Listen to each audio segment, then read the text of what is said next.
It's about time we got to a good old Starlight Glimmer episode. To be honest, she hasn't been around as often as I thought she'd be, which is a good or bad thing depending on who you're asking. Me? I don't know. She's kind of growing on me, honestly. I still like Sunset better though, but you know. I have to give one up.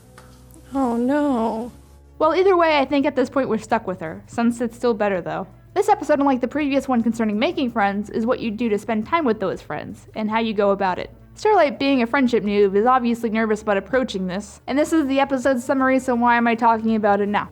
The core of the episode, though, concerns Starlight and Twilight's developing relationship, as well as her relationship with the rest of the main six. I think the show is trying to move past the point of being nice and kind in Twilight's circle, but also starting to bond with them as well. Don't worry, we're working on that, Starlight. We're working on it. This episode begins in Twilight's library where the lights are practicing their magic techniques. After surprise, Starlight is good at magic, we move on to the friendship part of the lesson, something that Starlight hasn't really gotten into yet. Don't worry, I procrastinate too. Like a lot. Like a real lot. How'd I make it through high school?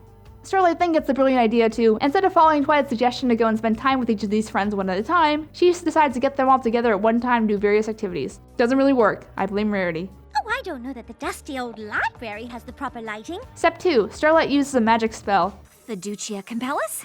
That's not bad. Maybe Cogeria, so they're more... What are we watching, Harry Potter now? Cogeria combined with Fiducia Compellus, with a hint of Persuadere to be sure it sticks. Jesus, Starlight, not even Twilight talks like this, and she's the magic princess.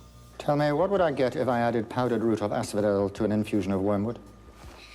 Wait, didn't we have an episode about how this wasn't a good idea? Why does no one listen to pony reviewers on the internet with opinions? Do you understand the words that are coming out of my mouth? I guess Twilight's answer to everything is just magic. There must be some way to just cure you. There has to be a spell or a remedy in one of my books. This ends up working in some senses, but the ponies also seem to be lacking common sense in others, so hypnotizing them seems like the wrong way to go about this, am I right? You are very smart and look good in this light. Fine, Chico, don't wear it out. Dr. Draken, you are very smart and look good in this light. Now, see, she sells it. For example, the problem with this approach is that they're all hyper-focused on completing one task. This, to the total surprise of no one, blows up in Starlight's face. Well, more like Twilight's house. We're getting revenge from the inside for that treehouse killing. I like it. Avenge me! No! After some cleaning up, Starlight not only learns the point of why she was tasked those friendship lessons in the first place, but also ends up completing them without her knowing, which in hindsight is probably faster than spending time with each of them individually. So good job, Starlight, you completed your goal without realizing it. Congratulations! After that, she kinda gets it. Thanks, smartass Spike, you're the best.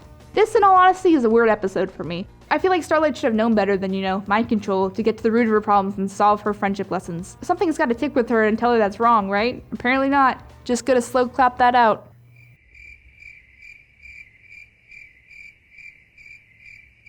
Don't cast spells on your friends!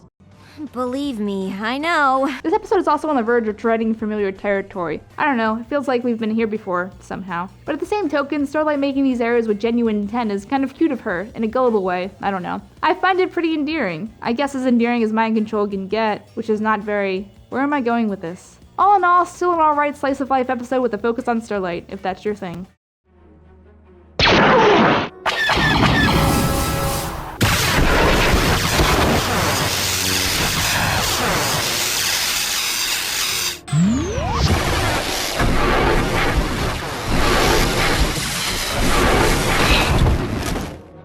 Maybe there is such a thing as too much studying.